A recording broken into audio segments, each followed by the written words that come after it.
Everyone told Serena Vance to fight. They told her to scream, to sue, to burn Marcus's empire to the ground for what he did. But when the divorce papers slid across the mahogany table, Serena didn't scream. She didn't even cry. She just signed and vanished. The tabloids called her the discarded wife. They painted her as weak. But they forgot one thing in the world of the elite: silence isn't surrender. It's a strategy. 2 weeks later, a single photograph surfaced that terrified her ex-husband and changed everything. This is the story of the woman who walked away with nothing, only to reveal she already owned it all. The conference room on the 42nd floor of Sterling and Lockwood smelled of lemon polish and intimidation. It was a cold, glass-walled aquarium designed to make anyone sitting on the guest side feel small. Serena Vance sat with her hands folded in her lap. She wore a simple navy dress, perhaps a season or two old, and no jewelry. Across from her sat Marcus Sterling, the man she had been married to for 12 years. He was looking at his watch. "Serena, let's not make this harder than it needs to be." Marcus said, his voice smooth, the same voice he used to charm venture capitalists and charm the pants off his 24-year-old assistant Tiffany. "The prenup is ironclad. You know that. Arthur has explained it." Arthur Pendleton, the family lawyer who had attended their wedding, looked down at his files, unable to meet Serena's eyes. "The terms are standard, Mrs. Sterling. A lump sum of $2 million. The apartment in Connecticut. No alimony. No claim to the Sterling Tech shares." It was a pittance. Marcus had just made the Forbes list. His net worth was hovering around $900 million. $2 million was what he spent on his car collection last year. "And the NDA?" Serena asked softly. Her voice was steady, devoid of the tremors Arthur had expected. "Standard procedure." Marcus cut in, tapping his fingers on the table. "You don't talk about the marriage, you don't talk about the business, and you certainly don't talk about Tiffany. You take the money, you keep the house in the suburbs, and we both move on. I need this done by noon, Serena. I have a flight to Cabo." He was taking her to Cabo. Tiffany, the woman who had started posting Instagram stories from Serena's own kitchen, while Serena was visiting her sick mother in Ohio. Arthur slid the document across the table. It was thick, heavy, with legalese that essentially erased 12 years of Serena's life. She had nursed Marcus through his first bankruptcy. She had hosted the dinners that wooed his biggest investors.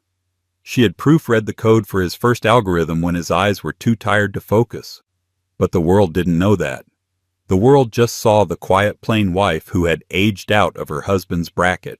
Marcus pulled a Mont Blanc pen from his breast pocket, a gift Serena had bought him for their 10th anniversary, and held it out to her. "Here," he said, his tone dismissive. "Just sign it." Serena looked at the pen. Then she looked at Marcus. For a second, the air in the room went still. Marcus blinked, unsettled by the look in her eyes. It wasn't sadness. It wasn't anger. It was the look of someone watching a child play with a loaded gun. "I don't need your pen, Marcus," she said. She reached into her purse and pulled out her own. It was a vintage fountain pen, black lacquer with gold inlay. It looked old, expensive. Arthur Pendleton's eyes widened slightly when he saw it. He recognized the crest on the cap, but he couldn't quite place it. Serena flipped to the back page. She didn't read the clauses. She didn't ask for more money. She didn't ask for the dog. Scritch, scratch. She signed her name, Serena Vance. She dropped the Sterling immediately. "Done," she whispered. Marcus let out a breath he didn't know he was holding. He let out a short, arrogant laugh. "Well, that was easier than I expected. I thought you'd... drama." "I don't do drama, Marcus. You know that," Serena said. She stood up, smoothing her skirt. "I prefer results."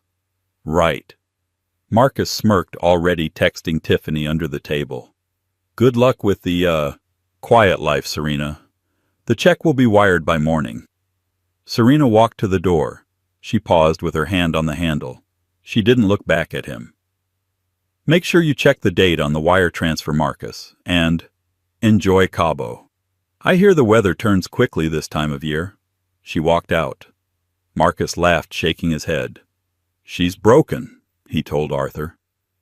Totally broken. She didn't even fight for the Range Rover. Arthur didn't laugh. He was staring at the signature on the paper. The ink was still wet. Marcus, Arthur said slowly. Did you ever ask Serena about her family? Her real family. She's from Ohio. Her dad was a librarian or something. Why? No reason, Arthur muttered, closing the folder. Just that pen she used. I've only seen that crest once before, on a letterhead from the Banque Privée in Geneva. Marcus waved him off. She probably found it at an antique shop. She loves junk like that. I'm free, Arthur. I'm a free man.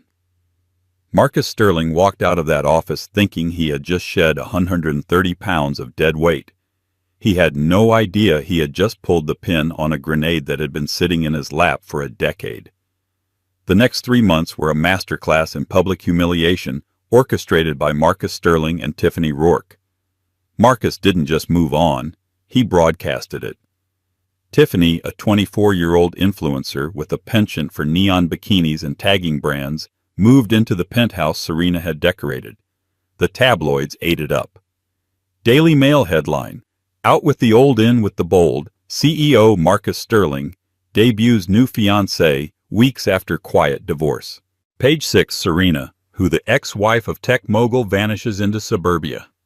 They paparazzi caught Serena once a week after the divorce loading groceries into a modest sedan in Connecticut. She looked tired. She wore sweatpants.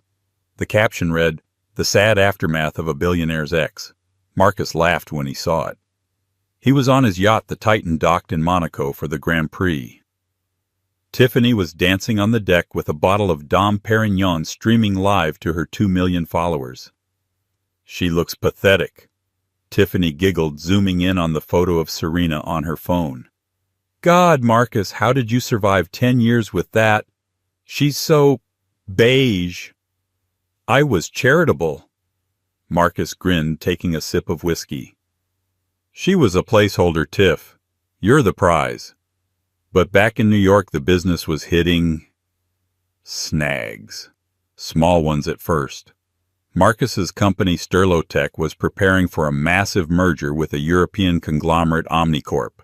It was the deal that would turn Marcus from a millionaire into a billionaire.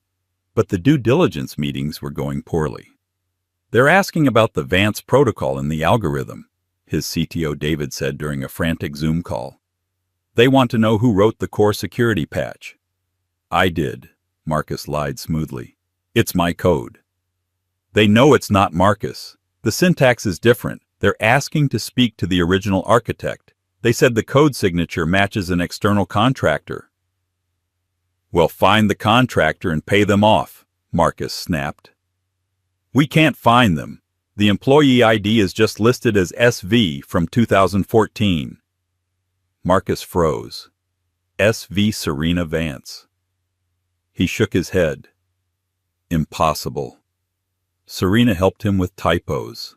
She organized his files. She didn't write code. She had a degree in art history. She was a librarian's daughter. SV must have been some freelancer he forgot about. Just handle it, David. I'm in Monaco. Don't ruin my vibe. He hung up annoyed. He needed a distraction. Babe, Tiffany yelled from the deck. Come look. Who is that?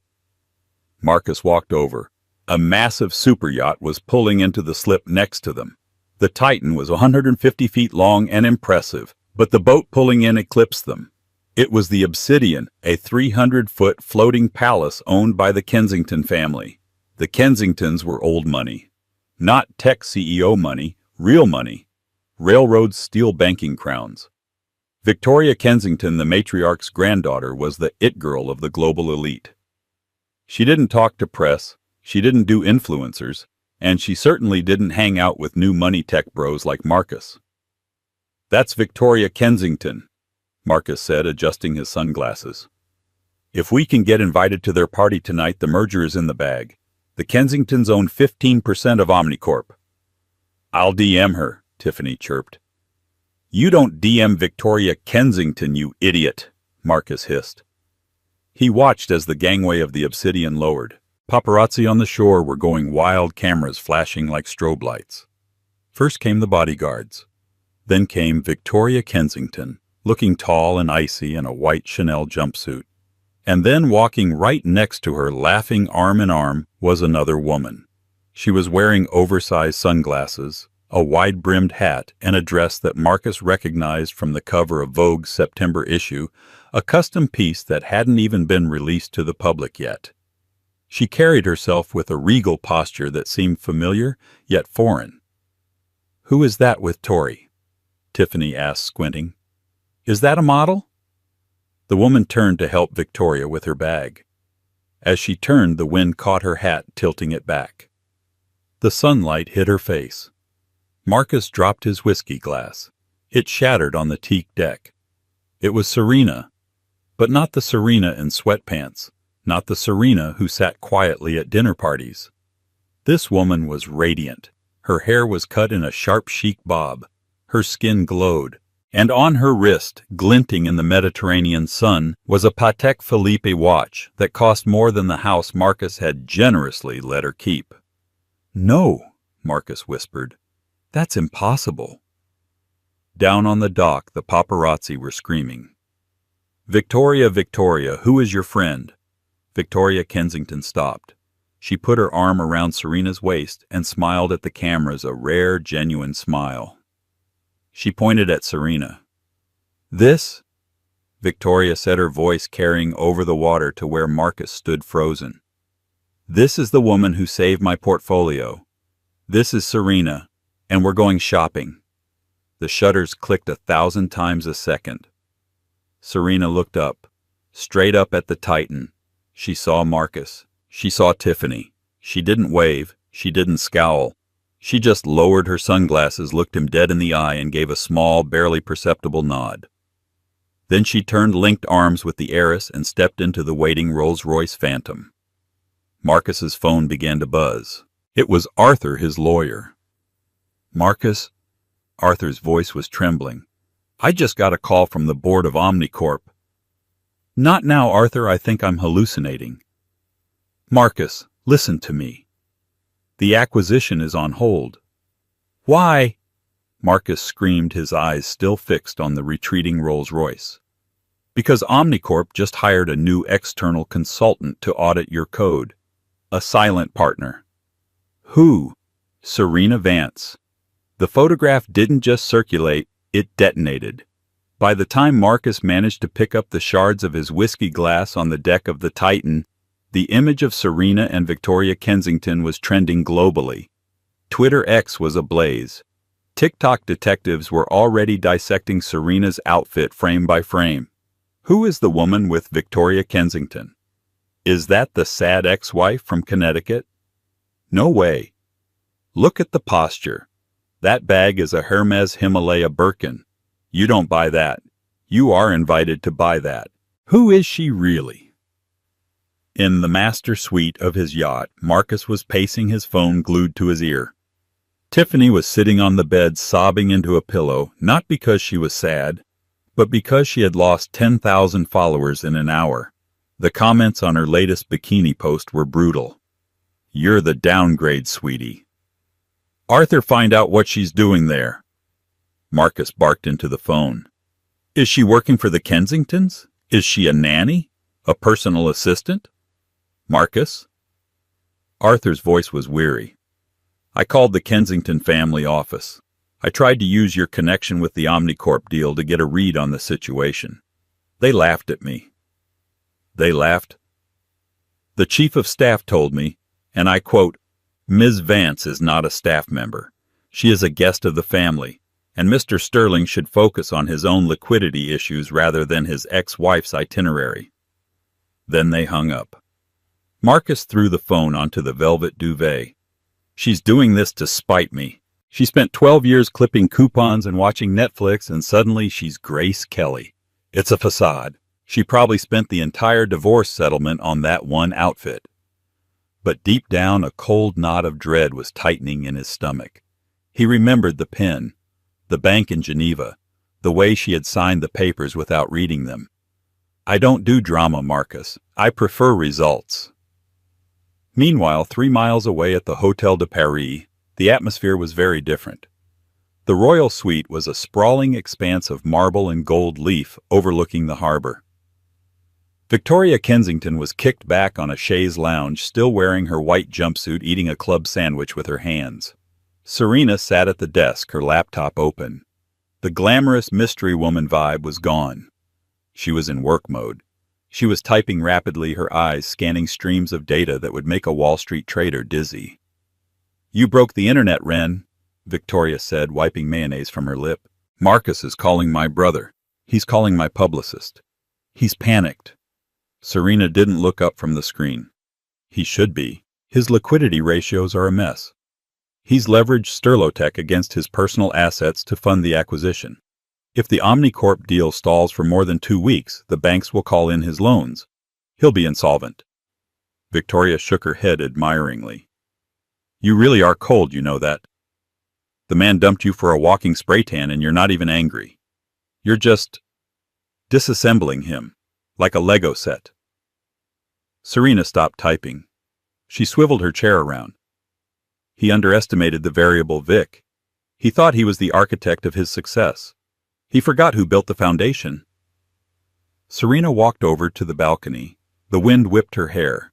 She looked down at the harbor, spotting the Titan in the distance. It looked like a toy boat from up here.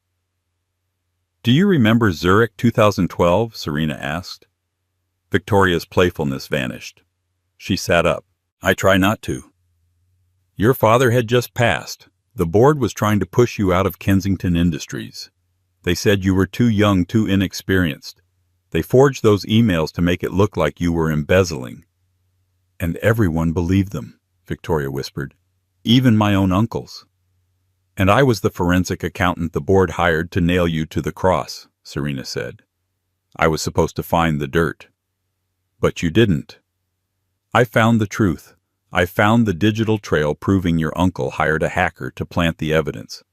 I could have handed it to the board and taken my paycheck. I was 26, hungry and broke. But I didn't." "You came to me," Victoria said softly. "In the middle of the night. You gave me the drive. You saved my reputation. You saved my legacy." "Because I hate bullies, Victoria. And I hate liars." Serena took a sip of sparkling water. "Marcus is both. For 12 years I played the role he needed. The supportive wife, the quiet partner. I ghost-wrote his code. I structured his shell companies to be legal. I smoothed over his PR disasters. I wanted a family. I wanted peace. I thought if I made him successful, we'd be happy." She turned back to the room, her eyes hard. "I was wrong. He didn't want a partner. He wanted an audience. And when he got bored of the applause, he fired me." Victoria stood up and walked over, placing a hand on Serena's shoulder. "So what's the play? You're the lead auditor for the Omnicorp merger now. You hold his fate in your hands. Do you kill the deal?" Serena smiled, and it was a terrifying expression. "Kill the deal, no. That's too easy. If the deal dies, he just goes bankrupt. He blames the market. He becomes a martyr." She walked back to her laptop and hit send. "I'm going to let the deal go through, but on my terms. I'm going to expose the Vance protocol. I'm going to show the world that the genius behind Sterlotech wasn't Marcus Sterling. It was the wife he discarded." The laptop chimed. A notification popped up. "To Board of Directors Omnicorp from S. Vance External Lead Auditor. Subject Due Diligence Report. Discrepancies in Sterlotech IP ownership." "Showtime," Serena whispered. 2 days later, Marcus was back in San Francisco. The vacation had been cut short. Tiffany was left in Monaco with his credit card, which had been declined twice at Prada, while Marcus flew private back to the war room. The headquarters of Sterlotech was a glass monolith in Silicon Valley. Usually Marcus walked in like a god. Today he walked in like a fugitive. He stormed into the boardroom. The entire executive team was there. David, the CTO, looked like he hadn't slept in a week. "Tell me this is a joke." Marcus slammed his briefcase on the table. Omnicorp is demanding a code audit.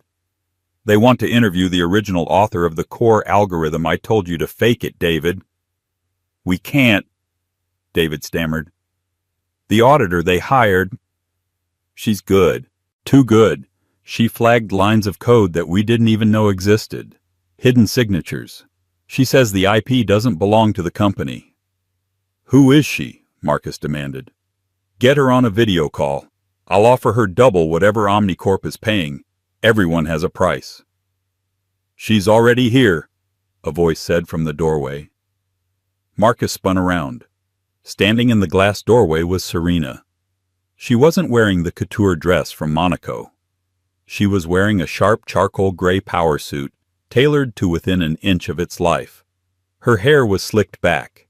She held a leather portfolio, not the cheap plastic folder she used to carry his dry cleaning receipts in, but a custom Italian leather case. Behind her stood 3 lawyers Marcus recognized immediately.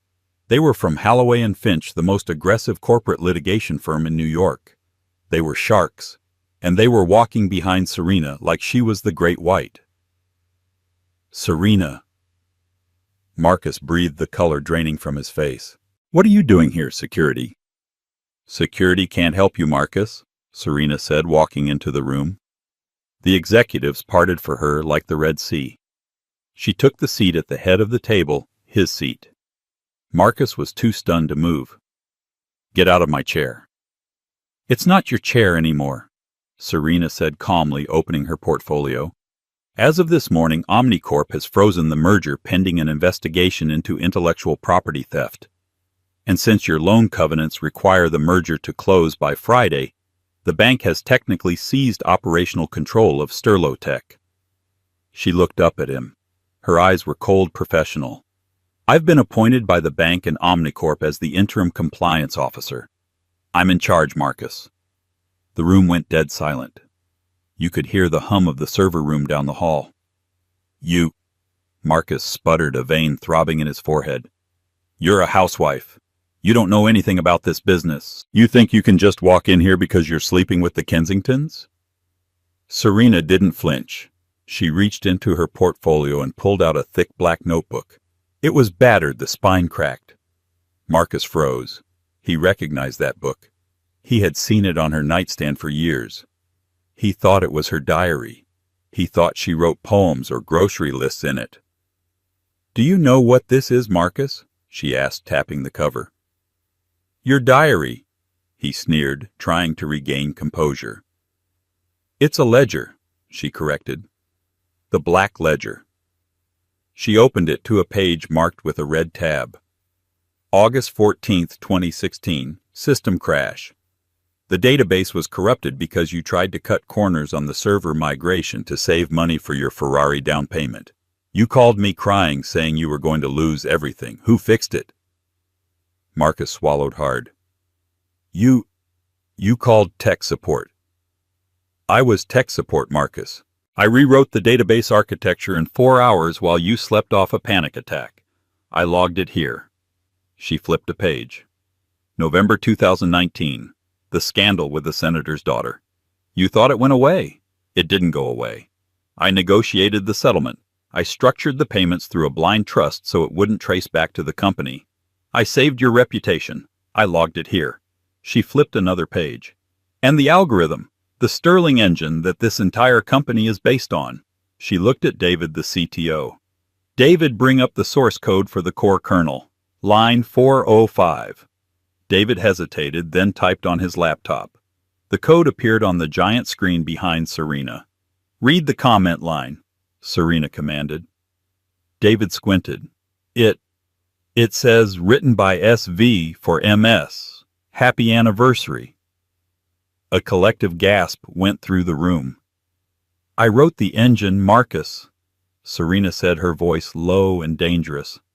I gave it to you as a gift for our 5th anniversary.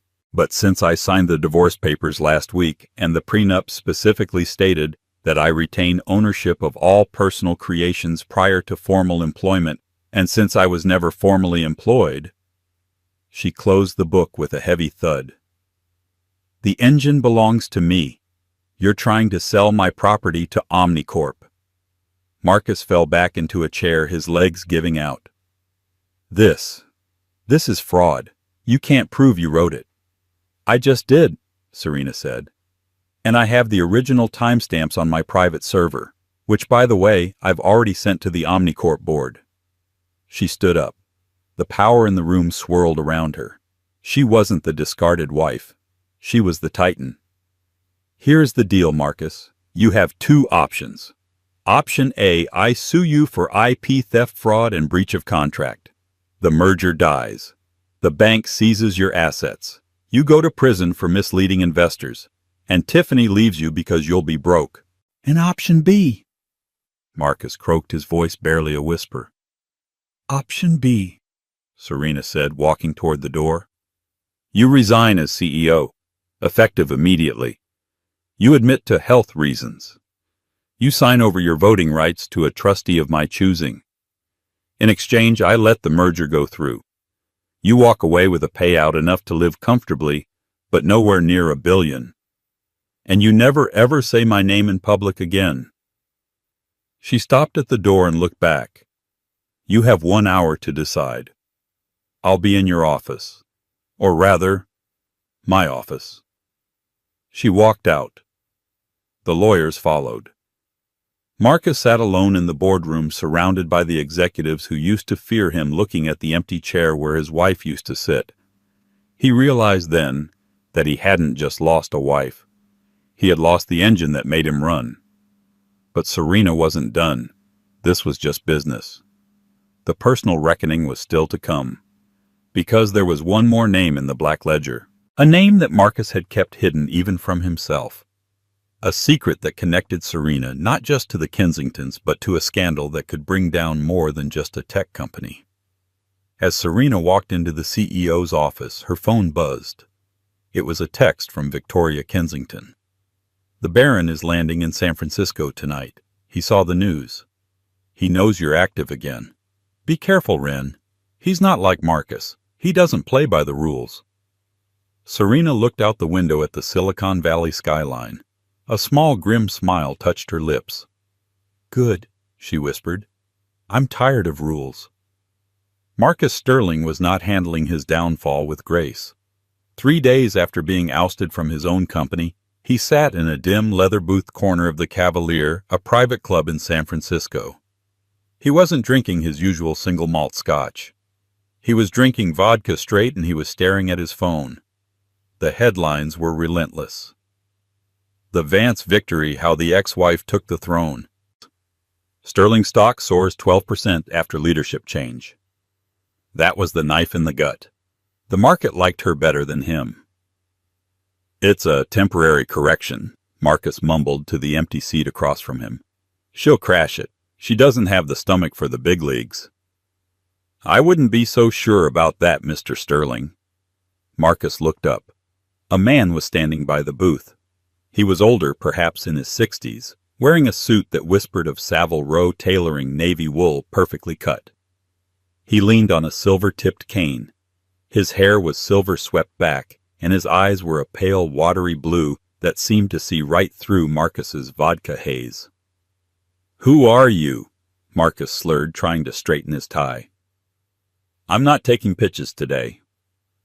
I'm not here to pitch, Marcus. I'm here to salvage, the man said. He didn't ask for permission. He simply slid into the booth. He signaled the waiter with a single raised finger. A bottle of the 82 Lafitte, and water for my friend. The man folded his hands on the table. My name is Elias Vane, but in certain circles in Europe they call me the Baron. Marcus blinked. The name rang a bell.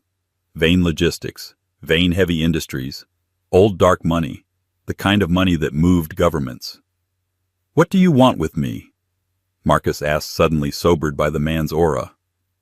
I want what your wife stole from me, Vane said softly. Ex-wife.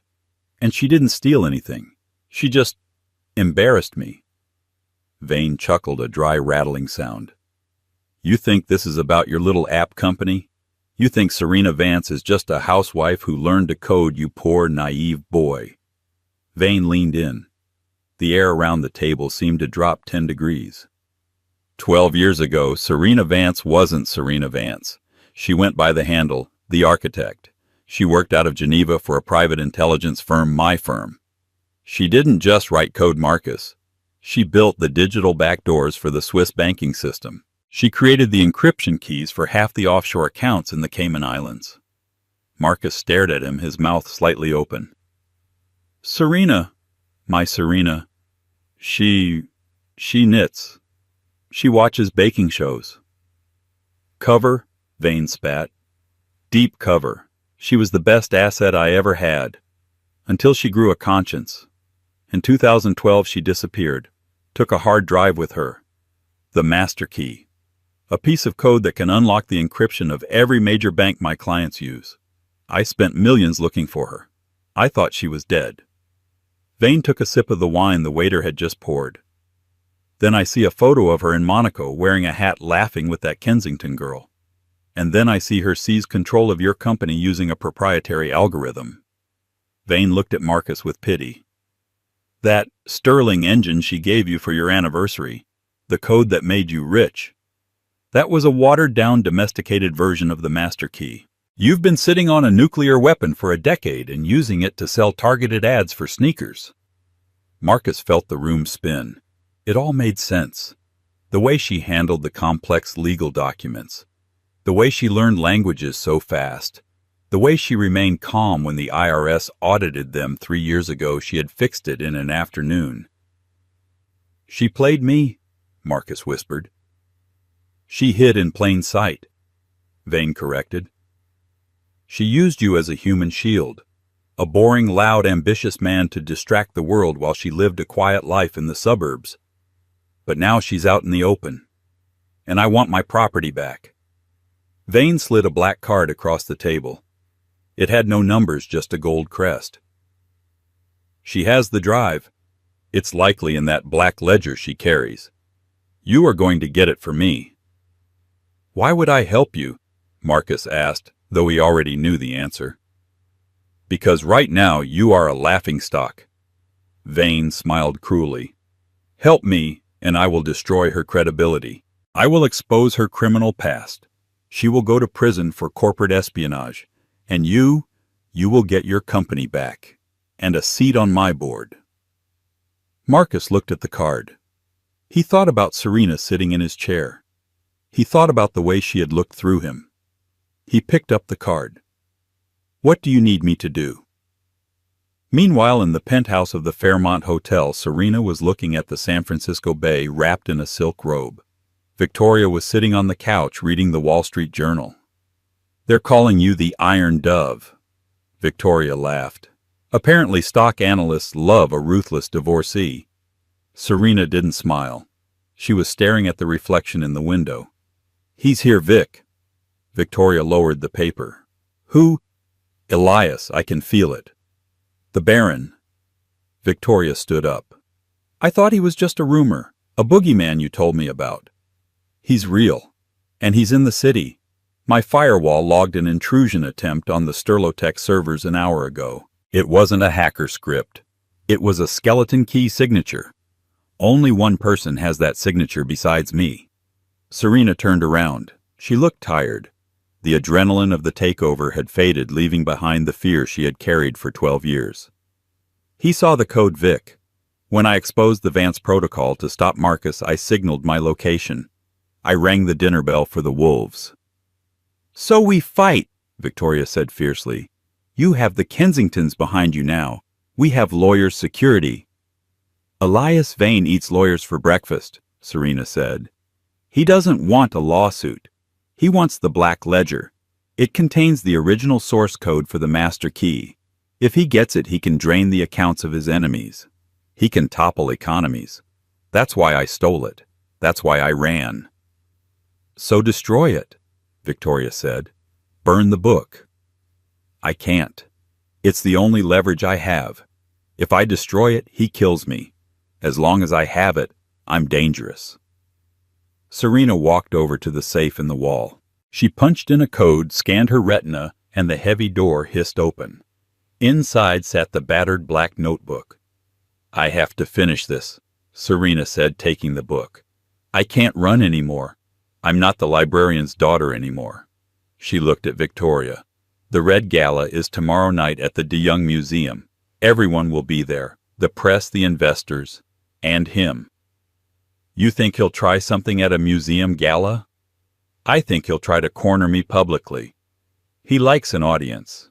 He thinks fear works best in a crowd. Serena's eyes hardened. But he forgot one thing. What's that? He taught me everything I know, but I learned a few things from Marcus, too. Victoria raised an eyebrow. From Marcus? What could that idiot teach you? Serena smiled a sharp, dangerous curve of her lips. How to put on a show. The De Young Museum was bathed in crimson light. It was the night of the Red Gala, the most exclusive charity event of the San Francisco social calendar. Tickets were $50,000 a plate. The dress code was strict rouge. Marcus arrived early. He was wearing a burgundy velvet tuxedo that looked a little too flashy, a little too desperate. He wasn't on the guest list, but Elias Vane was, and Marcus was his +1. The humiliation of walking in as a guest to an event he used to sponsor burned, but he swallowed it. He scanned the room.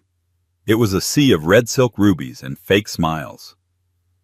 She's not here yet, Marcus whispered into his lapel mic. She likes an entrance. Vane's voice crackled in his ear.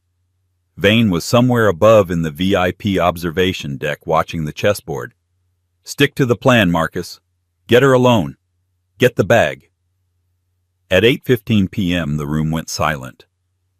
At the top of the grand staircase, Serena Vance appeared. She wore a gown of deep blood-red liquid satin that clung to her body like a second skin. It was backless, daring, and utterly commanding. Around her neck was a diamond choker that looked suspiciously like the Kensington Crown jewels on loan. But it was what she held in her hand that caught Marcus's eye. A small crystal-encrusted clutch, just big enough for a notebook. She descended the stairs flanked by Victoria Kensington and 2 massive bodyguards. The photographers went wild. Marcus stepped forward, his heart hammering. He had to get her away from the guards. "Serena!" he called out, putting on his best remorseful ex-husband face. Serena stopped. The crowd parted. She looked at Marcus with mild amusement. "Hello, Marcus. I see you kept the velvet tux. I always told you that color washed you out." "Can we talk?" Marcus pleaded loud enough for people to hear.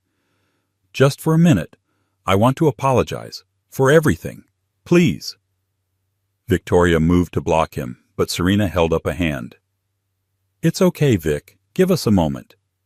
She stepped closer to Marcus. "You have 2 minutes." "Not here," Marcus whispered. "On the terrace, please." Serena studied him. She saw the sweat on his brow. She saw the earpiece in his ear. She knew. "Fine," she said. She walked with him to the glass doors leading to the sculpture garden. It was dark outside, the fog rolling in from the bay. As soon as the doors clicked shut, Marcus's demeanor changed. He stopped looking sad and started looking desperate. "Give it to me, Serena." "Give you what?" "The book, the ledger. I know what's in it. I know who you are. The architect." Serena didn't blink. She adjusted her shawl. "So Elias found you. I wondered how long it would take. Did he promise you the company back, or maybe a nice little island?" "He promised me my life back," Marcus hissed. "You ruined me. You lied to me for 12 years. I protected you." Serena snapped, her voice finally rising. "I kept you safe from my world, a world where people don't get sued, Marcus, they get erased, and now you've invited the devil to dinner." "He's here," a deep voice said from the shadows. Elias Vane stepped out from behind a Rodin sculpture. He held a silenced pistol casually low at his side. "Hello, architect." Vane smiled. "You look ravishing. Red suits you. It hides the bloodstains." "Elias." Serena nodded, her pulse steady. "You're looking old. The Swiss winters must be harsh on your joints." "Enough banter," Vane said. "Hand over the clutch. I know the ledger is inside. The master key. And if I don't, then I shoot your ex-husband. Vane shrugged. No great loss to the world, frankly, but then I shoot you, and I take it off your corpse. Marcus froze. Wait, you said no violence? You said we'd just scare her. You really are an idiot, aren't you? Vane laughed. There are no witnesses out here, Marcus, just fog. Serena looked at Marcus. She saw the terror in his eyes. Despite everything, the betrayal, Tiffany, the cruelty, she felt a pang of pity. He was just a pawn. Let him go, Elias, Serena said. This is between us. The book first. Serena slowly lifted the crystal clutch. She opened it. Vane stepped closer, greedy anticipation lighting up his eyes. Marcus cowered against the glass door. Serena reached into the bag. You want the master key? She asked. You want the code that controls the world. Give it to me, Vane demanded. Serena pulled her hand out. She wasn't holding a notebook. She was holding a detonator. What is that? Vane stopped. You taught me, Elias. Always have a kill switch, Serena said coldly. The ledger isn't in my bag. It's connected to a biometric server in the cloud. And if I press this button, or if my heart rate stops, the entire database deletes itself.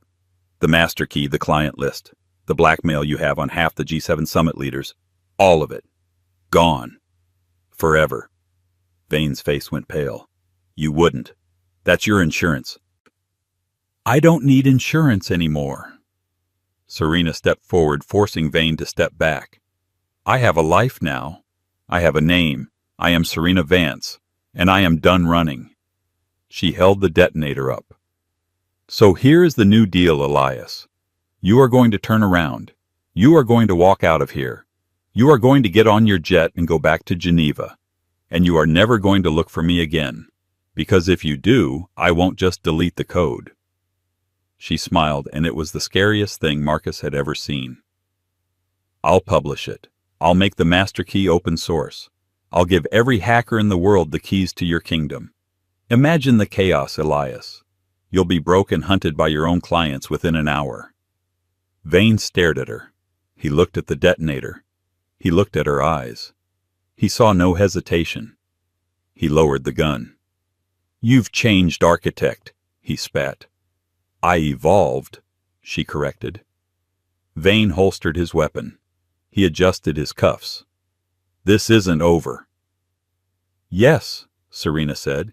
It is. Vane turned and vanished into the fog.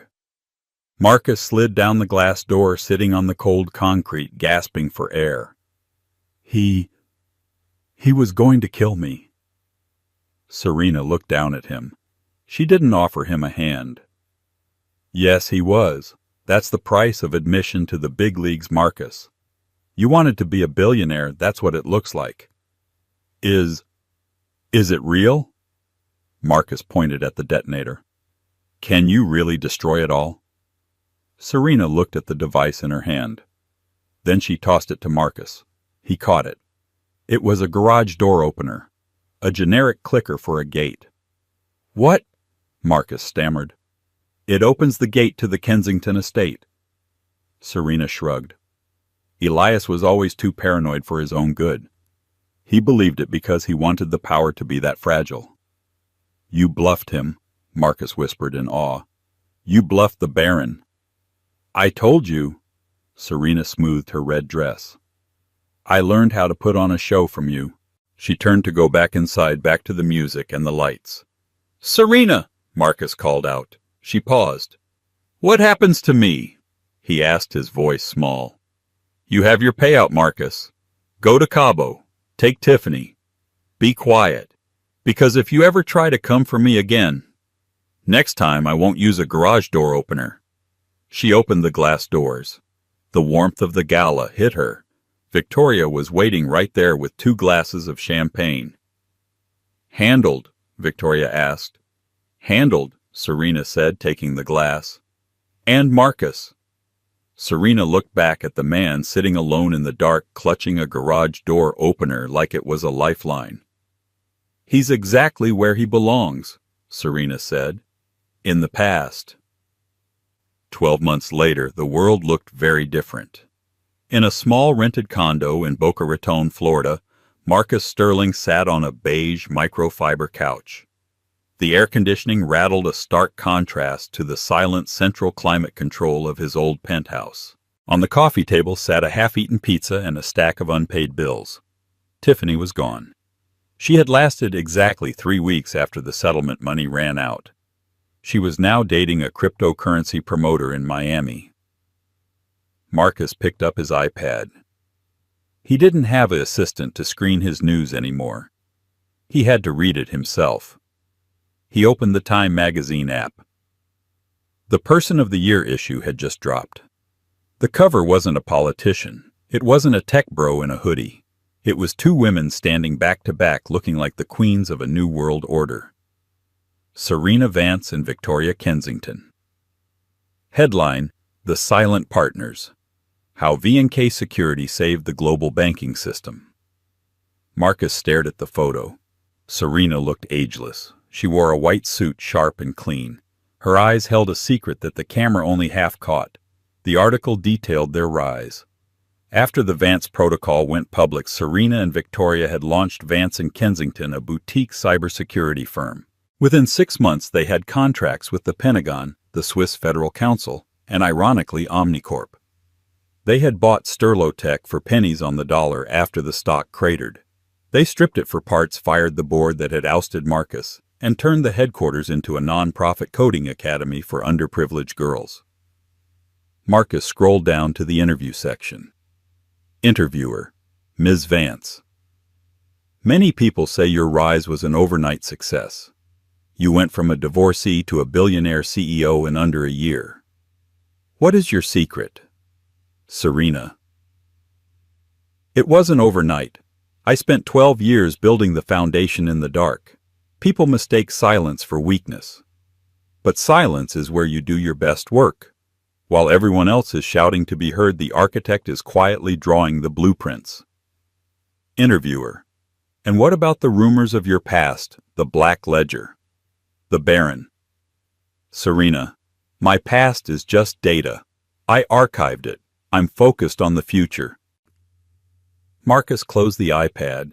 He felt a strange mix of bitterness and admiration. He realized now that he had never really known her. He had married a reflection of what he wanted to see, while the real Serena Vance was hiding behind the mirror holding the entire building up.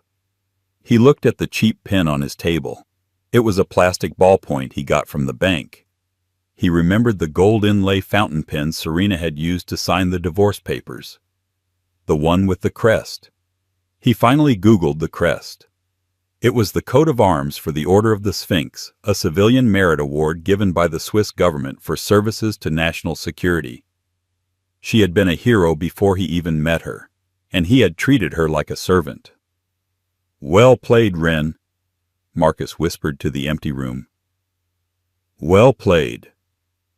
Across the ocean, in a chalet in Gstaad, Serena stood on a balcony overlooking the snow-capped Alps. The air was crisp. Inside, a fire was crackling. Victoria was pouring vintage champagne.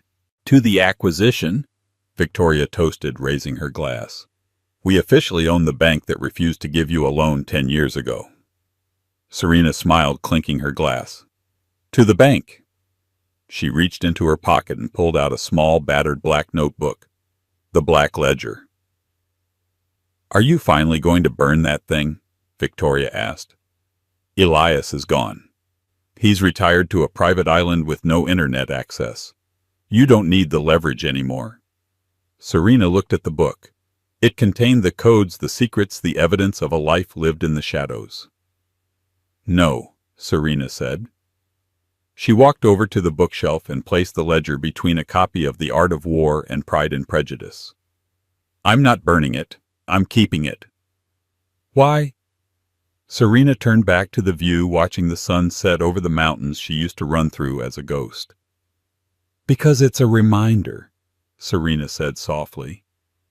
Never let anyone make you feel small again. And if they try...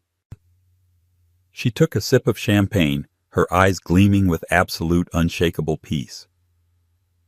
Show them who owns the ink.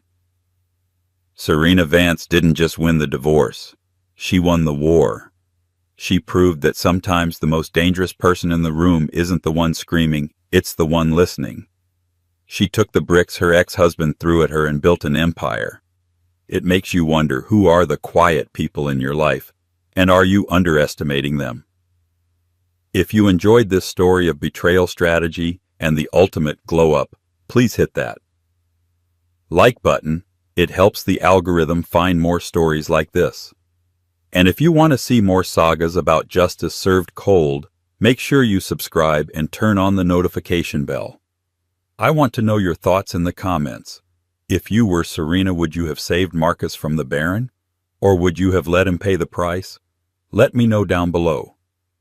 Thanks for watching, and remember, silence is a strategy. The hum of the heart monitor was the only sound she trusted. Elara lay in the sterile white room, the scent of antiseptic battling the sweet new scent of the baby in her arms. She had done it. Lily was here. Perfect.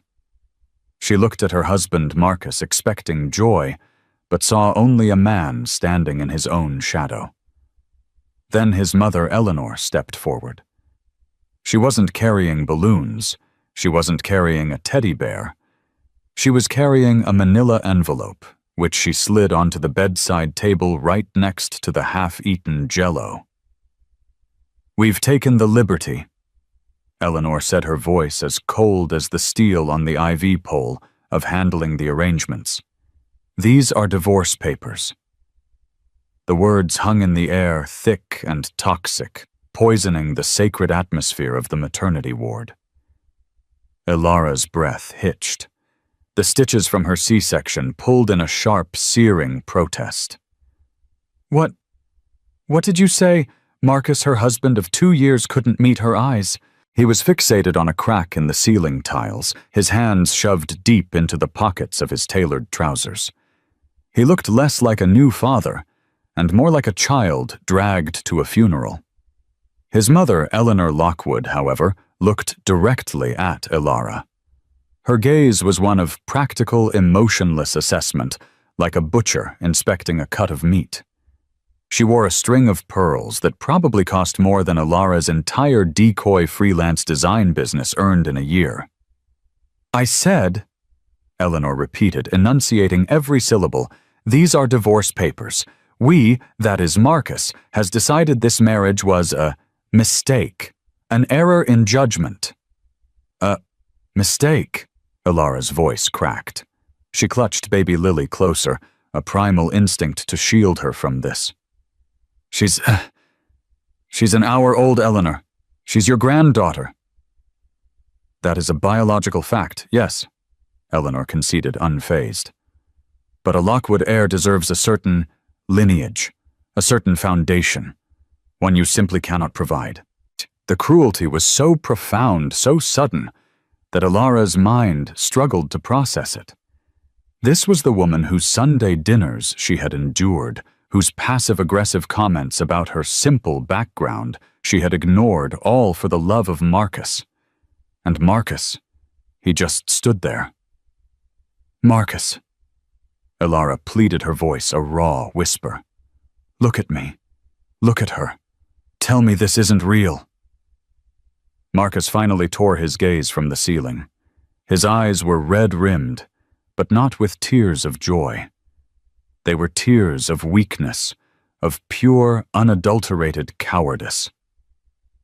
"Elara, it's for the best. Mother is right.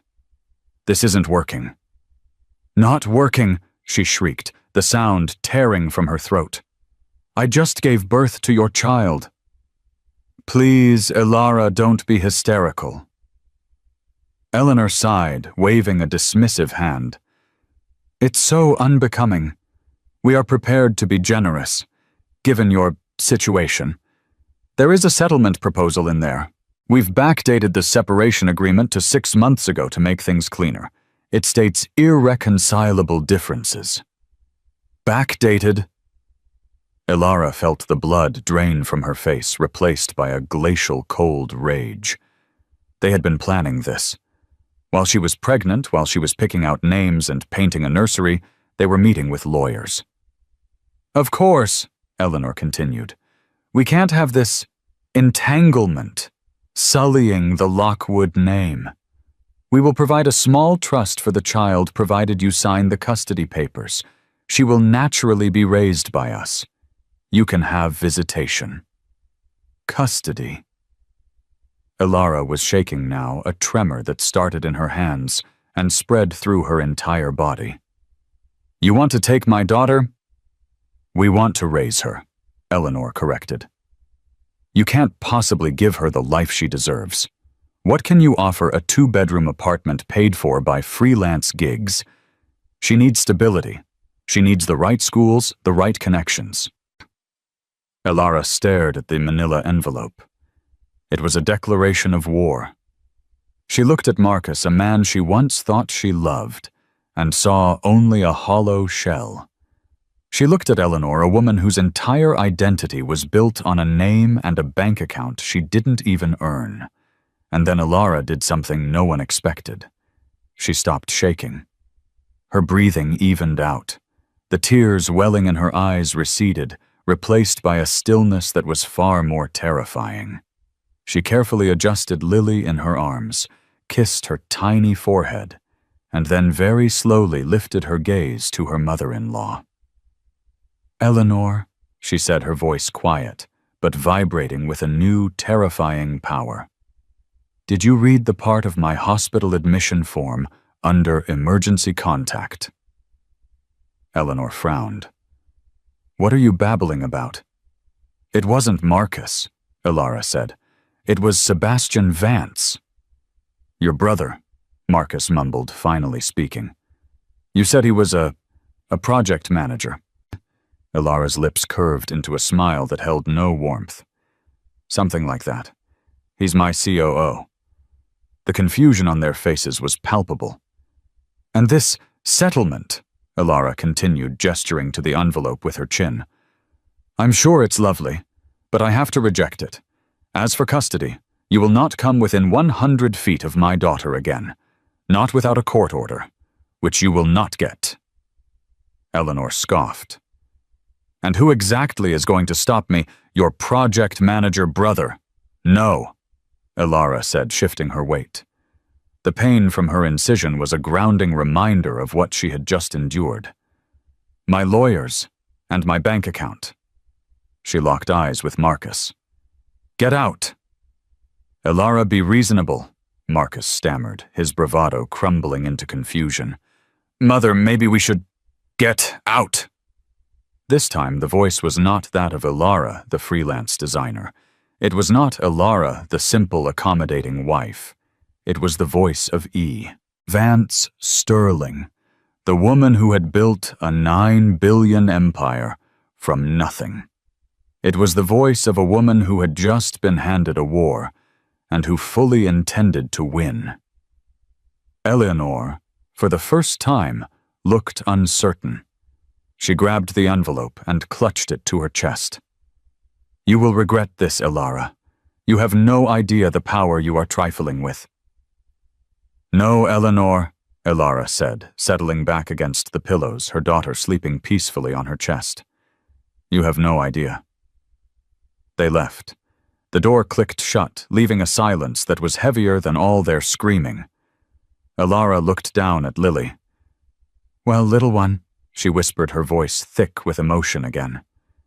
"It looks like it's just you and me, and about 4,000 employees. Let's get to work."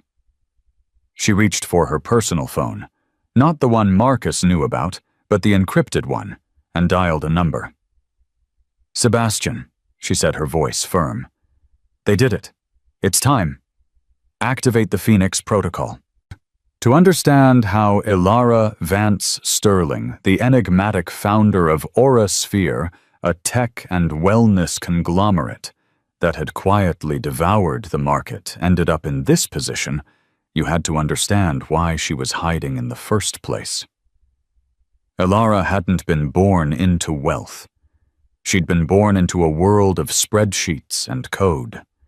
She'd built Aurasphere from her college dorm room, fueled by ramen, and a relentless belief that technology could be used to genuinely improve lives. She coded the first iteration of the Aura Wellness app herself, under the pseudonym E. Vance, to avoid the rampant sexism of the tech bro world. When the app exploded, so did her life. By 25, she was a paper billionaire. By 28, she was liquid. But she was also isolated. Every man she met either wanted to be her sugar baby or her business rival. She was surrounded by yes men and sycophants. She was sick of it. So she crafted a new identity. Elara Vance, a simple, talented freelance graphic designer. She kept her high-security penthouse in the city, which she told people she was house-sitting for a rich client, but rented a modest, normal apartment where she supposedly lived. She wore clothes from the Row and Loro Piana, but to the untrained eye of the Lockwoods, the minimalist logo-free wools and cashmeres looked like nice basics from Zara. She'd met Marcus Lockwood at a charity fundraiser she'd attended as E. Vance, a major donor. He was there trying to network to drum up investment for his family's flailing business, Lockwood Textiles. He didn't recognize her when she bumped into him 2 weeks later at a coffee shop dressed as Elara, her hair in a messy bun, sketching on an iPad. She let him discover her. She let him be the big man from the important family. He was handsome, charming in a shallow way, and she'd thought kind. He was her escape into normalcy. She fell in love not with him, but with the idea of him, the idea of a normal life. The Lockwoods, however, were another story. From the first dinner, Eleanor had made her distaste clear. The Lockwoods presented themselves as old money, residing in a sprawling but slightly dated mansion in Greenwich, Connecticut. They spoke of their heritage, their standards, and their company Lockwood Textiles. Graphic design, Eleanor had said at that first dinner, tasting the words as if they were spoiled milk. How creative. Is there much of a future in that? It pays the bills, Elara had replied, with a quiet smile, thinking of the $50 million R&D budget she'd just approved for Aurasphere's new biotech wing. Eleanor had zeroed in on her. And your family, dear, the Vances, I'm not familiar with them. Are they East Coast Vances? Midwest Vances, Elara said. My parents passed away when I was young. I have a brother, Sebastian. He's in project management. Sebastian, in reality, was Sebastian Vance Sterling, her cousin, and closest confidant. He was the public-facing COO of Aurasphere, a man with an MBA from Stanford, and the ruthless efficiency of a military general. He had played his part as her project manager brother, with theatrical flair complaining about his tough boss, Elara, over Thanksgiving dinner. The Lockwoods' wealth Elara had known from the start was a house of cards. Her private financial team, as a matter of course, had run a background check on Marcus before their third date. Lockwood Textiles was a dinosaur refusing to modernize. They were leveraged to the hilt, drowning in debt and living off their reputation. This, Elara realized, was why they were so cruel. They weren't just snobs. They were desperate. The other woman, Eleanor had mentioned, was their lottery ticket. Or so they thought. Marcus has reconnected with Isabella Davenport. Eleanor had cooed to her friends at a country club luncheon just last week, a fact Elara's security detail had dutifully reported. Yes, those Davenports. The shipping scions. A much more suitable match. Elara knew all about Isabella Davenport. Sebastian's team had already compiled a file. Isabella wasn't a Davenport at all. Her real name was Jessica Riley, a mid-level con artist from Florida, who specialized in fleecing entitled desperate men. She'd leased a Bentley, rented a mansion, and was busy convincing the Lockwoods she was their savior. The Lockwoods were trying to dump a penniless designer to marry their son into a dynasty, not realizing they were trading a secret billionaire for a complete fraud. The irony would have been funny if Elara wasn't looking at her newborn daughter's face, wondering how a father could walk away from this. The Phoenix Protocol she had activated was a contingency she and Sebastian had created when she first decided to marry Marcus. A what-if scenario. It involved 3 phases. Phase 1, containment. Secure Elara and the baby. Phase 2, fortification. Assemble the legal and financial teams. Phase 3, reckoning. A systematic, precise, and overwhelming response. As Elara sat in the hospital bed, the door opened. It wasn't a nurse. It was 2 large men in dark suits with earpieces. They were followed by Sebastian, who looked immaculate in a Tom Ford suit carrying a baby carrier that likely cost more than a car. Sebastian. Elara sighed in relief. Elara.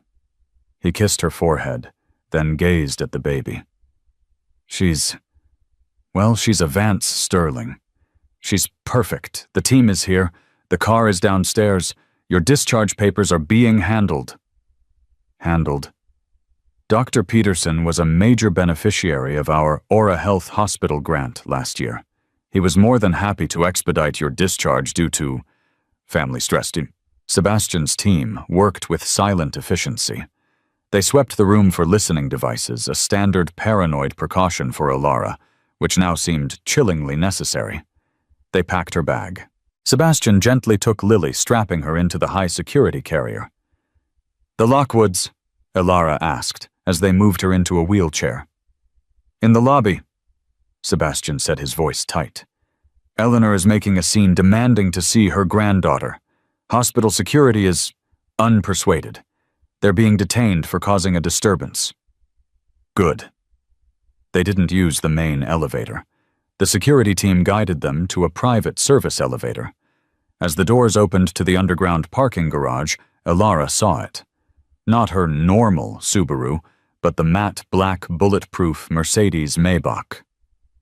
"I see we're skipping the subtlety," Elara murmured. "Phase 2 has begun, boss," Sebastian said, opening the door for her. "We're going home. The real home." The real home was not the 2-bedroom apartment Marcus had known. It was the penthouse of the Ether Tower, a building Elara's holding company, Vance Sterling Holdings, owned entirely. The elevator opened directly into her living room, a 3-story expanse of glass and steel overlooking the city. A full-time vetted staff, including a neonatal nurse Elara had on retainer for someday, was waiting. "Welcome home, Ms. Vance," the nurse. A kind-faced woman named Clara said. "We have the nursery prepared precisely to your specifications." The penthouse was less a home and more a fortress. It ran on a separate power grid, had its own air filtration system, and was monitored 24/7 by a security team run by ex-Mossad agents. This was the E. Vance side of her life, the side that managed billions and had to worry about corporate espionage and kidnapping threats. Elara handed Lily to Clara. "She's just eaten. I need an hour and a shower." "Of course, madam." Elara walked into her master suite. Her normal clothes were gone. Hanging in her closet was her true armor, a row of custom-tailored suits, silk blouses, and the quiet, lethal elegance of a woman who runs the world. She showered the hospital smell circling the drain. As the hot water sluiced over her, the shock began to wear off, replaced by a cold, crystalline anger. This wasn't just an affair.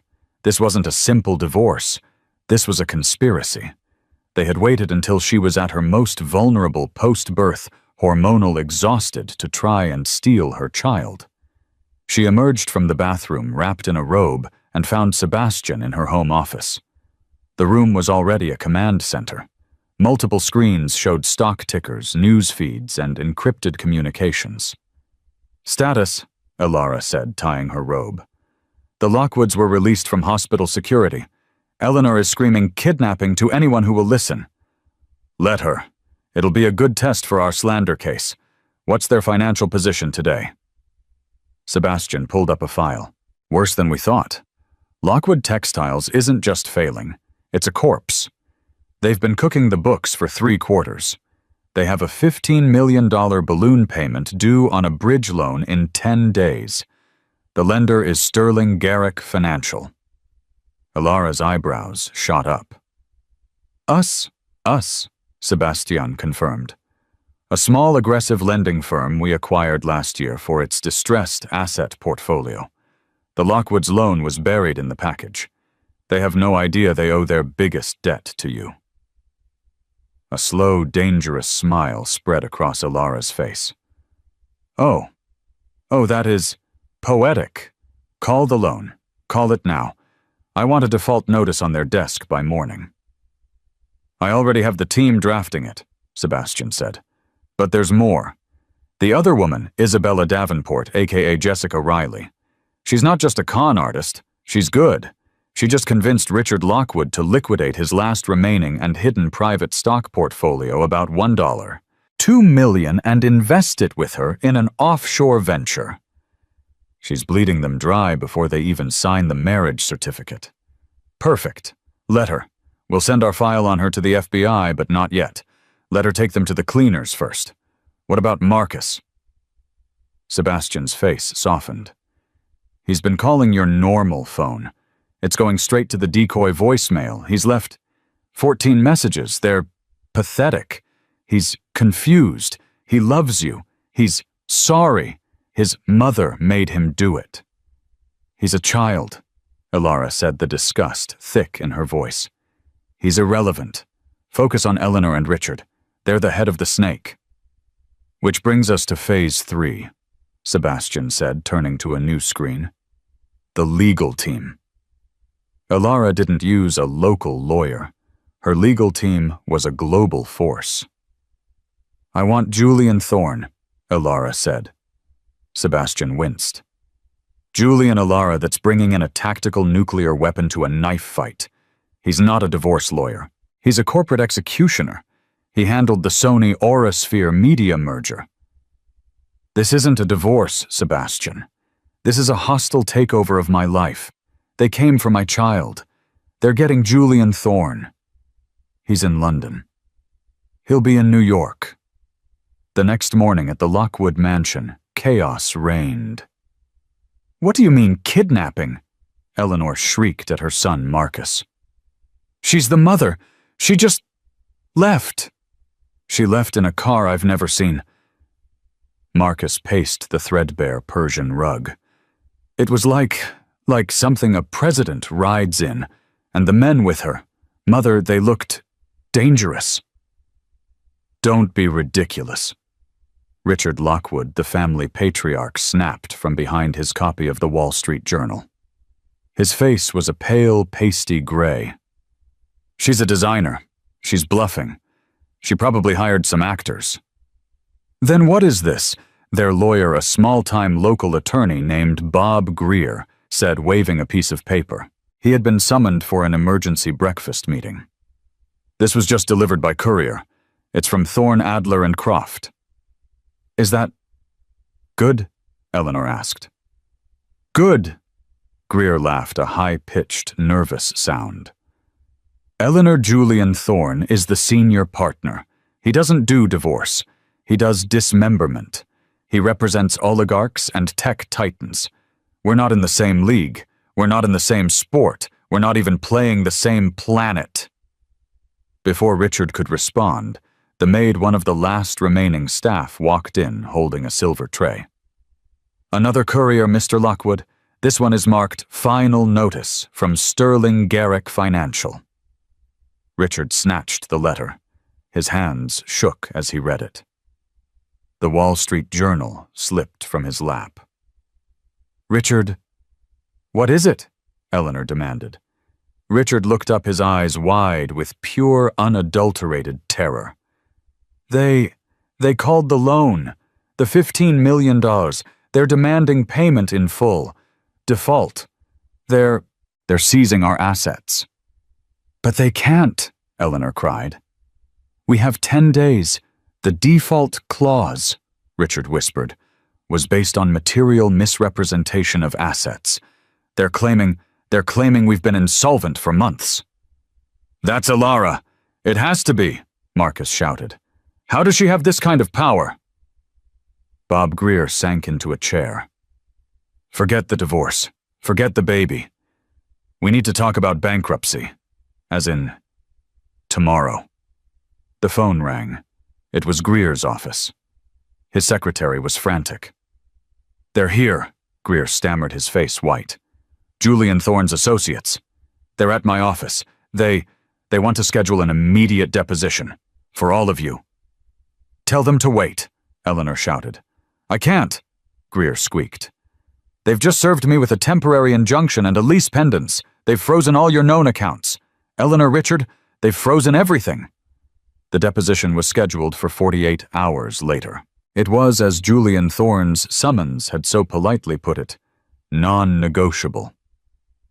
The Lockwood family, for the first time in their lives, was well and truly terrified. Their old money swagger had evaporated, replaced by the panicked scrambling of cornered animals. Their local lawyer, Bob Greer, was so far out of his depth he was practically drowning. He had spent the last 2 days trying to get a single one of Julian Thorne's associates on the phone, only to be routed to paralegals who spoke to him with bored surgical precision. They won't budge, Greer told the Lockwoods, his tie undone, his hair a mess. They say any attempt to delay will be met with a motion for sanctions. What about Isabella? Eleanor demanded, her voice sounding shrill. Her family has influence. Can't the Davenports make a call? I tried to call her, Marcus admitted, looking miserable. He was sitting on a priceless antique chaise lounge that as of yesterday was now collateral in a default. The number she gave me. It's disconnected. What? Eleanor's head snapped toward him. And the rental house she was at? Richard added, reading a text. The leasing agency just called. She's gone. Cleared out. The Bentley was leased. It was all fake. The silence in the grand, dusty drawing room was absolute. The con was up. The beautiful, wealthy heiress who was supposed to save their family was in fact just another shark in the water, and she had taken their last $1.2 million with her. Eleanor Lockwood actually stumbled. She gripped the back of a chair. She stole from us. Yes, Marcus said, his voice dead. And now Elara is going to finish the job. Meanwhile, in the ether tower, Elara was not just recovering, she was rebuilding. The penthouse was now a hybrid of a neonatal unit and a war room. Elara, holding Lily, paced the floor of the boardroom, while Sebastian and a team of analysts projected data onto a smart glass wall. Julian Thorne's team is ready, Sebastian reported. They've filed the injunction. They've frozen the accounts. The notice of default on Lockwood Textiles is public. What's the blowback? Elara asked, her voice calm. Total. Their creditors are lining up. The board is demanding Richard's resignation, not that the board matters, since we now effectively are the board. The Greenwich Chronicle is already sniffing around asking why the proud family company is shuttering. They're ruined, Elara, before we even get to the deposition. Elara looked down at Lily, who was making a small, sleeping fist. She felt a pang, not of pity, but of a strange, hollow sadness. This was the family she had tried to join. This was the man she had loved. No, Elara said. They think they're ruined. They don't know the meaning of the word yet. They tried to take my daughter. They tried to render me penniless and homeless. They don't get to just be bankrupt. They need to understand what they did. What's the next move? Sebastian asked. The deposition. I'll be there. And Sebastian, she said, looking up. I want you to leak the Forbes story, the one we've been sitting on. Sebastian blinked. The Phantom CEO piece, the full E. Vance, reveal Ilara. That's the final card. Are you sure your privacy will be gone? Forever. My privacy was an illusion, Ilara said. It was a luxury I can no longer afford. They built this entire scheme on the idea that I was a nobody. I want them to see with the whole world exactly who they tried to destroy. I'll make the call, Sebastian said, a grim smile on his face. It'll be live by 9 a.m. tomorrow, just as you walk into the deposition. Good, Ilara said. Now I need Julian Thorne on a video call. And get me the file on Isabella Davenport. I want to send a little gift to the U.S. Marshals. The Lockwoods world had crumbled in 48 hours. But for Ilara, it was just the beginning. She was dismantling their facade, brick by brick, until nothing was left but the truth. The next morning, Ilara left Lily in the care of Nurse Clara and the security team. She stepped into her private elevator not as the simple girl from the hospital, but as herself. She was wearing a bespoke midnight blue military-style suit. Her hair was pulled back in a severe, powerful ponytail. Her only jewelry was a simple watch, a Patek Philippe prototype that wasn't even on the market. She was flanked by Sebastian and two of her personal security team. The car, the same Maybach, pulled up to the sterile glass and steel office building where the deposition was being held. As she stepped out, she heard it the click, click, click of cameras. Paparazzi. Dozens of them. Ms. Vance, is it true? Are you the founder of Aurasphere? Ilara over here Forbes is calling you the Phantom CEO. Sebastian shielded her, but Ilara just raised her chin. She didn't smile. She didn't flinch. She just walked a queen walking into her court. Upstairs in the conference room, the Lockwoods were waiting. They looked like they hadn't slept. They looked small. What is that noise? Eleanor hissed, looking out the window at the media circus below. It's for her, Marcus said, his face ashen. He was looking at his phone at the Forbes homepage. The headline was blazing the Phantom of Ether Tower, how E. Vance, the world's most reclusive billionaire, built a 9B empire. The article featured a high-resolution professional photo of Ilara, a photo she had personally approved. E. Vance, Richard whispered. Ilara, Vance, Sterling. The conference room door opened. In walked Julian Thorne, a man who looked like he could foreclose on a country. He was followed by a team of 6 associates, each carrying a banker's box of files. And then Ilara walked in. The room fell silent. Marcus looked at her, his jaw slack. He was not looking at his wife. He was looking at a complete and total stranger. Good morning, Ilara said, her voice echoing in the silent room. Shall we begin? The deposition was taking place in a vast, soul-crushingly beige conference room at Julian Thorne's firm. The air was chilled. A court stenographer was already seated, her fingers poised. The Lockwoods, Eleanor, Richard, and Marcus were huddled on one side of the massive mahogany table with their lawyer Bob Greer. They looked small and wilted like dying plants. The Forbes article had been released exactly 1 hour prior, and the shock was still rippling through them. Then Ilara entered. It wasn't just her suit or her entourage. It was her presence. The exhausted, vulnerable new mother from the hospital was gone. In her place was a CEO, a commander. Ms. Vance, Bob Greer stammered, standing out of nervous reflex. My clients, there's been a terrible misunderstanding. Elara didn't even look at him. She took her seat at the head of the table. Julian Thorne sat at her right hand. "Mr. Thorne," Elara said, her voice clear and carrying. "Please begin." Julian, a man whose smile had been known to devalue stocks, opened a sleek black binder. "Thank you, Ms. Vance.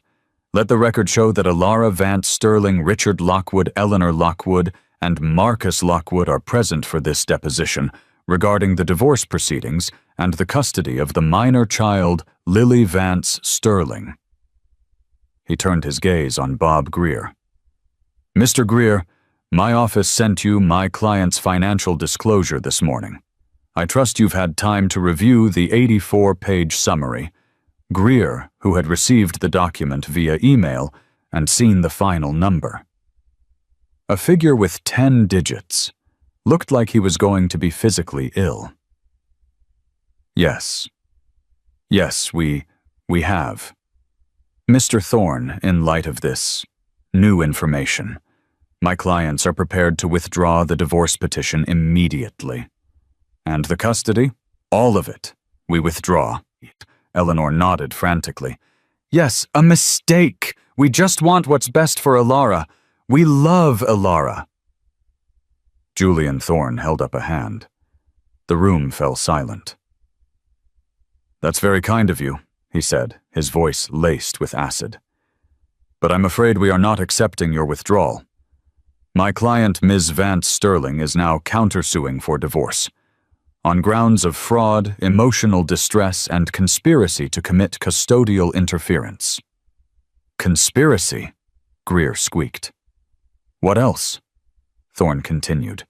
"Would you call a premeditated plan to serve a woman with divorce papers less than an hour after childbirth? A plan, I might add, that included a backdated separation agreement and a fraudulent settlement designed to rob her of her parental rights." He slid a document across the table. "Exhibit A, a sworn affidavit from your former paralegal, who you let go last month. She kept very meticulous notes of your meetings with Eleanor and Richard. She details quite clearly the plot to remove the child from the indigent mother." Greer's face went from pale to translucent. "But that's not why we're here today," Thorne said, steepling his fingers. "We're here to discuss assets. Mr. Richard Lockwood, let's talk about Lockwood Textiles." The company is in default," Richard mumbled. "It is," Thorne agreed. "A default on a $15 million loan held by Sterling Garrick Financial, a firm, as you now know, wholly owned by my client. We are calling that loan. We are seizing the company's assets, its properties, and its brand name to satisfy the debt." "You can't," Eleanor cried. "That's our family's legacy." "Your family's legacy," Thorne countered, "was a bankrupt shell you were using as a piggy bank. Which brings me to Exhibit B." He signaled an associate who placed a set of spreadsheets in front of them. "These are your personal bank records, Mr. Lockwood. They show a transfer of $1, $2 million from a hidden brokerage account to an offshore entity. An entity run by a Ms. Isabella Davenport, or as the FBI knows her, Jessica Riley." Marcus flinched as if he'd been slapped. "You," Thorne said, pointing his pen at Richard, "committed wire fraud and violated the terms of your loan by hiding that asset. And you," he said, swiveling to Eleanor, "were an active participant in the conspiracy. We have the text messages to Ms. Riley promising her a cut of the Lockwood estate once Marcus was free. You were both being conned while simultaneously trying to con my client." Eleanor Lockwood looked for the first time in her life like she had been truly and completely defeated. "This," Thorne said, his voice dropping to a predatory whisper, "is a criminal matter. My client has not yet decided if she will be handing these files to the district attorney." What do you want?" Richard whispered. He was a broken man. "My client wants clarity," Thorne said. "She wants this over. You will sign this." He slid a new document across the table. It was a single page. This is a full and final divorce settlement. You, Marcus, will get nothing. No alimony, no assets, no access to Orosphere, no payout. You will walk away with the clothes on your back and the debts you've personally incurred. And my daughter. Marcus finally spoke, his voice cracking. Lily, I want to see my daughter. Elara, who had been silent the entire time, finally spoke. Her voice cut through the room like a shard of ice. No. Marcus looked at her, his eyes wide and pleading. Elara, please. She's my daughter. I love her. I didn't know. I'm so sorry. You're sorry you got caught, Elara said, standing up. You're sorry I'm not the poor, simple girl you could push around. You're sorry your mother's plan didn't work. You sat there in that hospital room and you watched them try to take my child. You didn't not know. You chose. My mother, he started. Your mother is a criminal, Elara said flatly. And you are a coward. You will have no parental rights. Your name will not be on the birth certificate. You will not see her. You will not contact her. She will know one day that her mother's strength was enough for both of them. She turned to Eleanor and Richard. As for you, the loan on your company, it's been bought by me as of 9:00 a.m. this morning. The company is mine. The house in Greenwich, which was leveraged as collateral, is mine. I am evicting you. You have 24 hours to remove your personal belongings. You can't, Eleanor shrieked. Where will we go? I couldn't possibly care, Elara said. She looked at Julian. Are we done? One last thing, Thorne said. He looked at Marcus. You will sign a comprehensive lifetime non-disclosure agreement if you ever speak of Miss Vance. Sterling. Your brief marriage or your child to anyone, a reporter, a friend, a future girlfriend, she will sue you for breach of contract and she will own your future for the rest of your life. Do you understand? Marcus, tears streaming down his face, just nodded, his body shaking. Elara walked to the door. She paused her hand on the handle and looked back at the family that had tried to destroy her. My project manager brother Sebastian, she said. He'll be the one overseeing the liquidation of Lockwood Textiles. He's very much looking forward to it. She turned and walked out of the room, her heels clicking decisively on the marble floor. She didn't look back. The aftermath of the deposition was not a battle. It was a surrender. Marcus, Eleanor, and Richard signed everything. They signed away the company, the house, the divorce, the custody. They signed the NDAs. They were terrified. The threat of criminal charges for fraud combined with the public humiliation had broken them. Elara was true to her word. At 9:00 a.m. the next day, a team of professional movers employed by one of Elara's holding companies arrived at the Greenwich mansion. Sebastian was there in a crisp suit holding a clipboard. Ms. Lockwood, he said to Eleanor, who was standing on the lawn in a bathrobe, her hair wild. You have 1 hour, personal effects only. The antiques, the art, the silver, all of it is now the property of Vance Sterling Holdings pending auction to satisfy your debts. Eleanor wept. Richard just sat on the steps, a vacant look in his eyes. The empire built on a name and a lie had fallen in a single day. Marcus was nowhere to be found. He had, as Sebastian's team later reported, taken a bus to a friend's apartment in the city, carrying a single duffel bag. Elara, back in the ether tower, watched none of this. She was in the nursery, holding Lily, as the Forbes interview went live on television. The world was finally meeting E. Vance. And so, the reporter was saying in a pre-recorded interview, you built this entire multi-billion-dollar conglomerate in secret. Why, Elara on screen looked poised and powerful. I didn't build it in secret, she replied, her voice smooth and confident. I just built it without ego. I wanted the work to speak for itself. I wanted Aurasphere to be the brand, not Elara Vance. But that's changing now. Why come forward? Elara on screen paused. She looked directly into the camera. I became a mother, and I realized that hiding my strength was a disservice to my daughter. I want her to grow up seeing that a woman's power isn't something to be hidden or ashamed of. It's something to be used, to build, to protect. And your recent personal challenges, the reporter pressed gently. The divorce. My personal life, Elara said, was a lesson. I learned that some people are only interested in you when they think you are small. They are terrified of a woman who knows her own worth. I am no longer interested in accommodating those people. My focus is my daughter and my company, and we are launching a new initiative. Tell me, the reporter said. It's called the Phoenix Foundation, Elara said, funded by a $500 million personal endowment. It will provide legal services, financial support, and relocation services for mothers and children in situations of domestic and financial abuse. No woman should ever be made to feel small or threatened or trapped, especially not when she is at her most vulnerable. In the penthouse, the real Elara smiled, kissing Lily's head. That's for you, little one.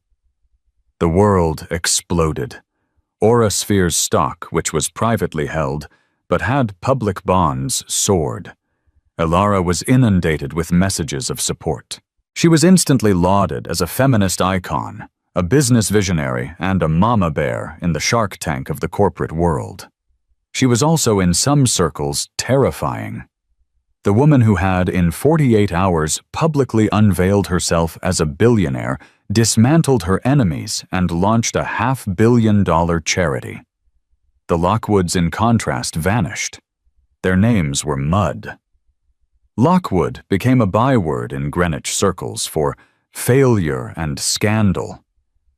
Eleanor and Richard were last seen moving into a small rented condo in a less than fashionable part of Florida, their old money reputation permanently incinerated.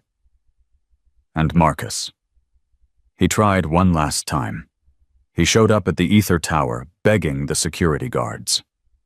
Please, just tell her I'm here. I'm her husband. I was... Elara, who was monitoring the lobby feed from her office, watched him. He looked thin, disheveled. The charm was gone, revealing the weak, hollow man beneath. He was crying. Send him up, she said against Sebastian's immediate protest.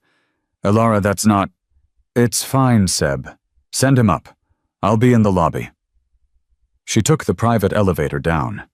The lobby of the Ether Tower was a cavern of Italian marble and glass with a 30-foot waterfall. Marcus was standing in the middle of it, looking like a shipwreck. Elara, he breathed, rushing forward. Elara, thank God. I saw the interview. It was amazing. You're amazing. I'm so stupid. I'm so stupid. My mother, she poisoned me. Elara stood still, her arms crossed. And you drank it. Yes, but I'm clean now. I see it. I love you, Elara. Not the money. I loved you when you were a designer. I love you now. We can fix this for Lily. For us. He reached out to touch her. Elara took one step back. Marcus, she said, and her voice was not unkind. It was something worse. It was indifferent. You didn't love Elara, the designer. You loved a version of me that made you feel big. You loved that I was small. You loved that I was simple. No, that's not true. The second I wasn't, she continued, the second I was a mother with a child and I needed you to be strong, you broke. You didn't just bend. You shattered. And you let your mother hand me divorce papers. There is no us, Marcus. There is me. And there is my daughter. The you that I thought I loved, he never existed. He was a story I told myself. And the man standing in front of me," she said, her eyes sweeping over him, "is not someone I respect. And I will not have anyone in my daughter's life that I do not respect." She nodded to her security detail, who stepped forward. "Elara, wait," he cried, as they gently but firmly took his arms. "Don't do this. I'm nothing without you." Elara looked at him one last final time. "I know," she said, and she turned and walked back to the elevator, the doors sliding shut with a silent, final hiss. 1 year later, the Ether Tower was no longer a phantom building. It was perhaps the most famous landmark in New York, a symbol of a new kind of power. Its owner, Elara Vance Sterling, was no longer a secret. She was an icon. Forbes had put her on its cover, not just as a billionaire, but as the strategist. Time had named her Mother of the Year, a dual-meaning title celebrating both her daughter and her philanthropic revolution. Her life was no longer a fortress. It was a statement. Today, the main boardroom, a room that had once been her secret war room, was full. The entire board of Aurasphere, a collection of the sharpest minds in tech, finance, and media, sat in respectful silence. Elara stood at the head of the table. She was not the CEO of old hiding behind an E. Vance pseudonym. She was not the simple designer who wore quiet cashmere. She was in a striking custom-tailored white suit, her hair pulled back. She commanded the room not with a gavel, but with an aura of absolute, unshakable authority. And so, she was concluding, tapping a smart screen that showed a graph climbing towards the heavens. The Q4 profits from the Aura Life Biotech division have outperformed all projections by 80%.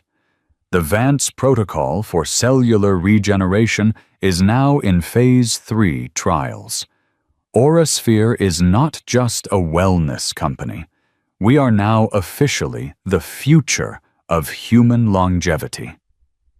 The room erupted in applause. She let it die down her face, serene. "Thank you," she said, "but that's not the final item on the agenda. The final item is personal." She clicked a remote. The screen changed, dissolving from stock tickers to a single beautiful photograph of a smiling 1-year-old girl with Elara's eyes sitting in a field of wildflowers. "This is Lily," Elara said, her voice softening, but losing none of its power. "1 year ago, I started a charitable fund in a moment of clarity. I called it the Phoenix Foundation because I thought I was rising from the ashes." She paused, looking at the faces around the table. "I was wrong. I wasn't just rising. I was protecting. The work we've done this year providing legal aid, emergency housing, and financial extraction for victims of domestic and financial abuse has been vital, but it's not enough." She clicked the remote again. The words, "The Lily Foundation," appeared over the photo. As of today, Elara announced, the fund is being renamed. It's no longer a story about my past, it's a promise for her future. And its mission is expanding. It's not just about a shield, it's about a sword. We will no longer just help women escape bad situations, we will fund them to build new ones. A new slide appeared. The Lily Scholars. Full STEM scholarships for single mothers. To the Aura Seed Fund Venture Capital, specifically for female founders who have left abusive partnerships. The Safe Tower Initiative. Funding for childcare centers in corporate parks, starting with our own. We are not just helping women escape, Elara said, her voice ringing with conviction. We are helping them win. We are building an army of new leaders, new founders, and new creators, all funded by the work we do in this room. The Lilly Foundation will not just be a charity, it will be an engine. There was a stunned silence, and then, led by Sebastian, the entire board rose to their feet in a standing ovation that was less about politeness and more about genuine, thunderous awe. An hour later, the boardroom was empty, save for Elara and Sebastian. She had kicked off her heels and was rubbing her temples. An engine. Sebastian smiled, handing her a bottle of sparkling water. I liked that. I meant it. Elara sighed, taking a sip. Any final updates on the old world? Sebastian knew what she meant. He pulled up his tablet. The quarterly "Where Are They Now" report, boss. You got it. He swiped. Richard and Eleanor Lockwood. They sold the last of Eleanor's personal jewelry, the pieces we couldn't legally seize, as collateral to pay off the last of their credit card debt. They live in a rented condo in Delray Beach. Their old money friends won't talk to them. They're social pariahs. They are for all intents and purposes ghosts. Good, Elara said quietly. Not with malice, but with a sense of finality. The house, the Greenwich mansion, was sold at auction to a hedge fund manager who, ironically, made his first fortune shorting Lockwood Textiles a decade ago. He had it torn down, built a glass box. Nothing of them remains. Poetic. And, Marcus, Sebastian's smile faded slightly. He tried Elara. He really tried. Tried what? He tried to break the NDA. About 6 months ago. He was working a dead-end job in San Diego and decided he was owed a piece of your new public life. He went to the Daily Veil, our least favorite tabloid. Elara tensed. And, Sebastian said, Julian Thorne is a sadist and a genius. The Veil's lawyers called us as per the injunction. We faxed them the NDA, the entire 40-page document. Their legal counsel called Julian back. I have the quote. He said, Mr. Thorne, this is not a non-disclosure agreement. This is a legal work of art. It's a suicide pact. The penalty clause wasn't just financial. It was reputational. It gave us the right to buy every billboard in his city and post his bank statements on them. It gave us the right to take out full-page ads detailing his fraud, his cowardice, his conspiracy. What did the Veil do? Elara asked. They threw him out, literally. Their lawyers then sent him a bill for the 3 hours they spent reviewing the NDA just for wasting their time. Elara was silent. He's not a threat, Elara, Sebastian said gently. He's nothing. He's an assistant manager at a rental car agency near the Phoenix airport. He's a man bound for the rest of his life by a single document, a consequence of the one and only time his mother tried to be clever. Elara stared out the window at the city that was now unequivocally hers. She thought of Marcus in the hospital, his face a mask of weakness. She thought of him in the lobby begging, and she felt nothing. He was a story that had ended, a prologue to her real life. I know, she said, echoing her last words to him. She stood up and put on her suit jacket. The CEO armor was back on, but only for a moment. The board meeting is over, Mr. Vance, she said, a rare, real smile touching her lips. Indeed, Ms. Vance Sterling, he replied. Good, because I'm late. She tapped her watch. Lily has Baby Mozart in the park, and if I miss the Twinkle Twinkle finale again, her nanny Clara will have my head. Sebastian laughed. The world's most powerful woman terrified of a neonatal nurse. Clara is terrifying, Elara said, grabbing her bag. She has standards. Elara walked out of the ether tower, not through the private garage, but through the main lobby. The life of a recluse was over. The press was always there, a small, semi-permanent cluster of paparazzi, but they were respectful now. They snapped photos of her, the CEO, the mother, the icon. She gave them a polite, firm nod. The car dropped her at the edge of Central Park. She walked onto the great lawn, and the entire world melted away. There on a blanket was her daughter, happily banging on a brightly colored toy piano. Lily looked up. Her face, a perfect miniature version of Alara's, split into a gigantic, drooling, joyful smile. "Mama!" But she shrieked, launching herself into an unsteady one-year-old's run across the grass. Herℹ scooped her up, burying her face in her daughter's hair, inhaling the scent of baby shampoo and sunshine. This was the asset. This was the bottom line.